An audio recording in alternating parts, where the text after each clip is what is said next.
I'm here in the home of Nancy White and Whitey Whites. So, Nancy White, I want you to tell me your relationship with our fallen main hero. I am Jay's aunt and godmother, and I helped to raise Jay. He lived with us from age 11. All right, and Nancy, who do you have here with you today? I have my husband Whitey, Jay's Uncle Whitey. All right, Uncle Whitey, tell me, we're doing work on the stone project, and what I'm trying to do is collect stones from a significant place for every fallen main hero and the family of all fallen main heroes. A stone that's special that that we together can haul up mountains in Maine and pay tribute to the fallen. You picked a stone, you set it right there on your table. Tell me about that stone, what it means, and what it would mean to Jay. Well, a lot of the smaller white rocks are real prevalent all around the property and a lot of the square mileage around here.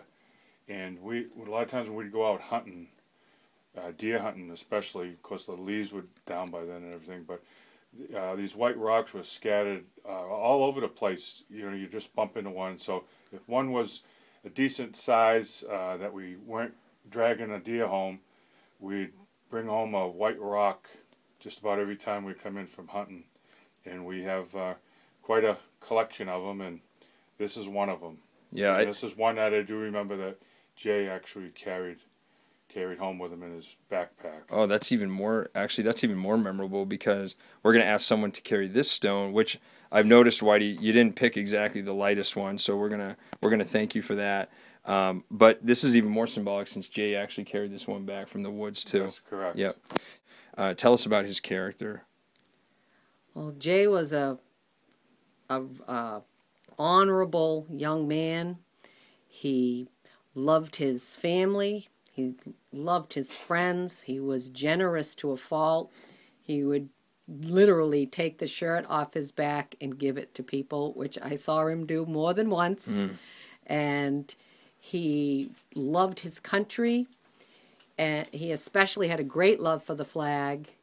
When he got into ROTC, he took it upon himself to go around to the high schools and grade schools in the area teaching flag etiquette.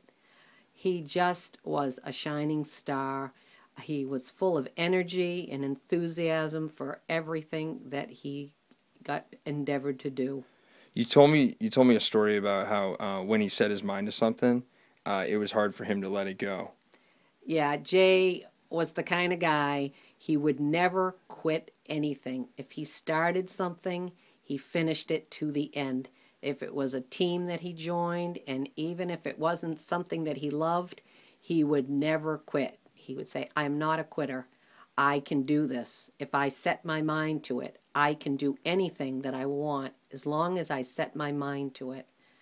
He really was amazing that way. So Whitey, you told me one more real powerful story about teaching him, giving him a gift of what a handshake looks like. Can you tell us about that?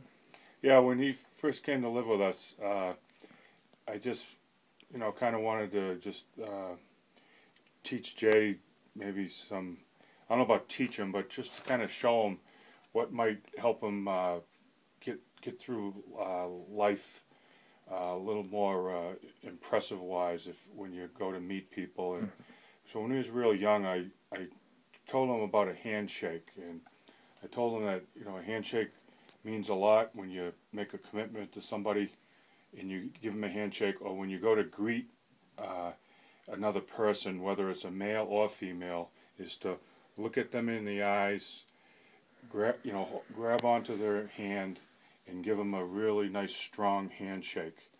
And over the years, when we would have our older friends show up, Jay would always go up to them, offer his hand in great gesture, and shake their hands. And we always get compliments on that when the people would get to talk to us that evening or anytime down the road, just saying, "Boy, that sure is impressive the way Jay greeted us." We really don't see that too often in the younger kids, and he carried that with him all the way through to his adulthood. Yeah. And he did it was just a great kind of habit that he did that, you know. Every time you met Made a somebody. strong Yeah, impression. it made a on strong people. impression on people because we got feedback from people Yep. who told us that they were really impressed with that. Nancy, the last thing I want to cover here too, it's such an important story, such an important lesson that you shared with me when we were talking about Jay being a humble man. Tell me more about that. Yes, as Jay, when Jay got older and became commissioned officer, and when he went away to Fort Rucker, and he'd call home, and I'd say, Jay, it's amazing what you've accomplished, all these wonderful things that you've done, and I cannot believe you're like a superhero. I can't believe what you've done. And he'd always say to me, no, Nanan, that's not the way an officer is. To be an officer, you need to be humble, and I'm humbled to serve my country, and to be there for my fellow soldiers. Just out there, always wanting to do for others, and his legacy, even in Afghanistan and in Germany and at Fort Rucker and in the ROTC, his legacy was always that of a helpful, friendly, happy guy who wanted to be there for others and wanted to reach out and help. What a tremendous example for other I was people. so proud of that legacy, the loving Jay, Yeah. the legacy of Jay and the loving man he was. And I just want to thank you both for your sacrifice on Memorial Day 2013. Thank you. Thank you, All David. right. Thank you. All right.